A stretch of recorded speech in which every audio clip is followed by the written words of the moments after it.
पंचतंत्र की कहानी। कुम्हार की कथा। कई सालों पहले की बात है। एक गांव में युधिष्ठिर नाम का एक कुम्हार रहा करता था। दिन में वह मिट्टी के बर्तन बनाता था और जो भी पैसे मिलते थे उनसे शराब खरीद कर पी लेता। एक रात वह शराब के नशे में अपने घर लौट रहा था। वह इतना नशे में था कि ठीक से चल भी नहीं पा रहा था। अचानक उसका पैर लदे डे अचखड़ी डे ढाया और वह जमीन पर गिर पड़ा। जमीन पर कांच के टुकड़े पड़े थे, जिनमें से एक टुकड़ा उसके माथे में घुस गया। उसके माथे से खून बहने लगा। इसके बाद कुम्हार किसी तरह उठा और अपने घर की ओर चल दिया। अगले दिन जब उसे होश आया तो वह वैद्य के पास गया और पट्टी करवाकर दवाई ली। वैद्य ने कहा, घाव गहरा होने के कारण इसे भरने में समय लगेगा।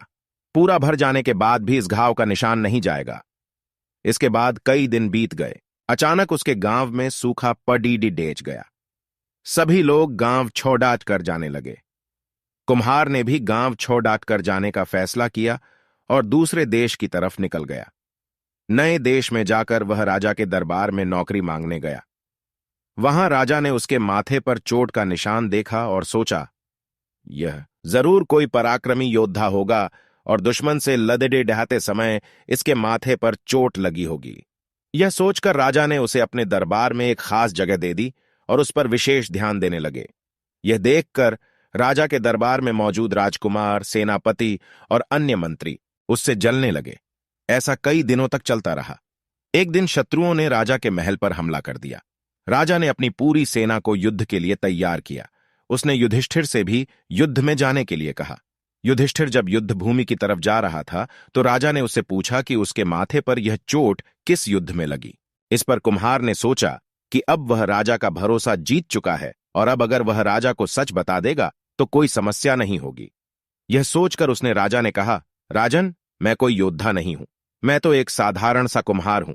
यह चोट मुझे किसी युद्ध में नहीं बल्कि शराब पीकर गिरने के कारण लगी थी। कुम्हार की यह बात सुनकर राजा को बहुत गुस्सा आया।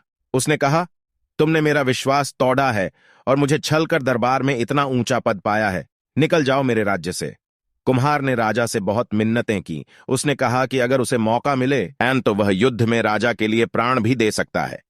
राजा ने कहा, तुम चाहे जितने भी वीर और पराक्रमी हो, लेकिन तुम शूरवीरों के कुल से नहीं हो। तुम्हारी हालत शेरों के बीच रहने वाले उस गीदड़ा की तरह है, जो हाथी से ले लहडाने की जगह उससे दूर भागने की बात करता है। मैं तुम्हें जाने दे रहा हूं, लेकिन अगर राजकुमारों को तुम्हारा राज पता चल गया तो वो तुम्हें मार डालेंगे। इसलिए कहता हूं कि अपनी जान बचाओ और भाग जाओ। कुम्हार ने राजा की बात मानी और तुरंत उस राज्य को छोड़ कर चला गया। कहानी से सीख। इस कहानी से यह सीख मिलती है कि इंसान की असलियत ज्यादा दिन तक छुप नहीं सकती। एक न एक दिन राज खुल ही जाता है।